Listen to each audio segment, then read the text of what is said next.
Guide में हूँ ममता सिंह। अपने यूट्यूब चैनल पर आप लोग के स्वागत करते हैं। तिलक का गीत से कैसा लगेगा कमेंट में ज़रूर बताइएगा और लाइक सब्सक्राइब ज़रूर कर दीजिएगा। तई माती जनिहा समधी आगाना छोट हई माती जनी समधी आगाना छोट आगन लागल हीरा मोती हो आगन में लागल हीरा मोती हो आगन के मालिक हवे जान राम हो आंगन के मालिक हवे नयन जान राम। तिलक मांगेले कुर्सी पर बैठ के तिलक मांगेले कुर्सी पर बैठ के मोती जनिहा सरउआ गन छोट हो मोती जनिहा सरउआ गन छोट हो आंगन में जरे हीरा मोती हो आंगन में लागल हीरा मोती हो। तिलक आंगन के मालिक हवे नयन जान भैया आंगन के मालिक हवे नयन जान भैया।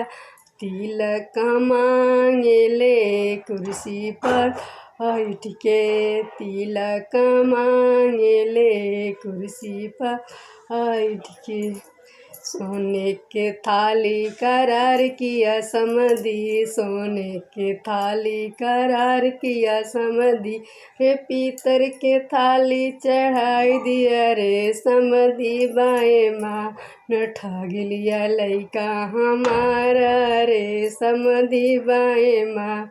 सोने के लोटा करार किया समधी सोने के लोटा करार किया समधी रे पीतर के लोटा चढ़ाई दिया रे समधी बाएं मान ठग लिया का हमारा रे समधी बाएं मान ठग लिया लइका हमारा रे समधी बाएं मान। सोने के सिकड़ी करार किया समधी के सिकड़ी करार किया समधी रे पीतर के सिकड़ी चढ़ाई दिया रे हरे पीतर के सिकड़ी चढ़ाई दिया रे समधी बाएं मान ठग लिया का हमारा रे समधी बाएं मान। सोने के अंगूठी करार किया समधी सोने के अंगूठी करार किया समधी अरे पीतर के अंगूठी चढ़ाई दिया रे समधी बाएं मान ठग लिया का हमारा रे समधी बाएं मान ठग लिया लइका हमारा रे समधी बाएं मान।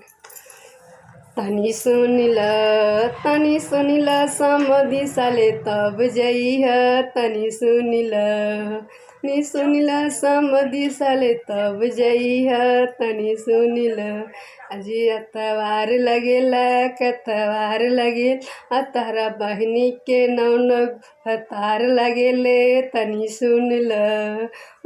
सुनिला समधी साले तब जइह तनी सुनिला।